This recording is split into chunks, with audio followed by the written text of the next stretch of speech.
Hi, I'm Ramachandra Rao. ఈరోజు రిహాయ సేవా సంస్థ న్యూస్ అప్డేట్స్. శ్రీవాణి దర్శన టికెట్లు కేటాయింపులో మార్పులు. శ్రీవారి దర్శన సౌకర్యార్థము, భక్తుల సౌకర్యార్థము శ్రీవాణి ట్రస్ట్కి సంబంధించిన దర్శన టికెట్లు కేటాయింపులో పలు మార్పులు చేస్తూ తిరుమల తిరుపతి దేవస్థానము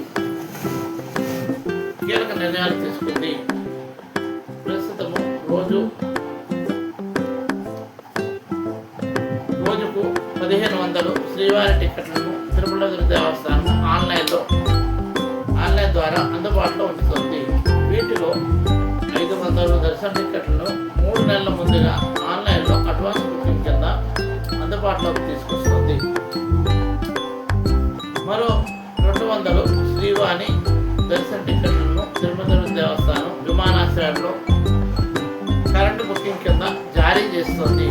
ప్రస్తుతం రోజువారీ కరెంటు బుకింగ్ కోటాలో అందుబాటులో ఉన్న 800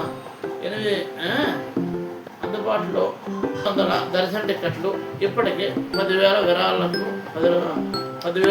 విరాళం ఇచ్చిన దర్శన టికెట్ల కోసము వేచి ఉన్న దాతలకు ప్రతిరోజు 300 టికెట్లు ప్రత్యేక కేటాయించాలని నిర్ణయించారు. ఈ సదుపాయము 2025 మే 1 నుంచి విరాళం చెల్లించిన అర్హులైన దాతలకు వర్తిస్తుంది. ఈ టికెట్లను ప్రతిరోజు ఉదయం 9 గంటలను విడుదల చేస్తారు.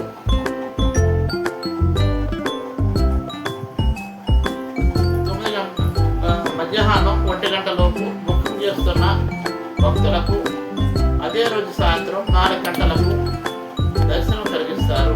ఈ విధంగా జూన్ 10వ తేదీ నుంచి అమల్లోకి రానుంది. ఈ కోటాలో బుకింగ్ కాని టికెట్లను తిరిగి కరెంటు బుకింగ్ కోటాలో కలపనున్నారు. జై శ్రీరామ్, జై వెంకటేశ్వర, నమో వెంకటేశ్వర. ఓం నమ శివాయ. ఓం హరిహర స్వామి నమః.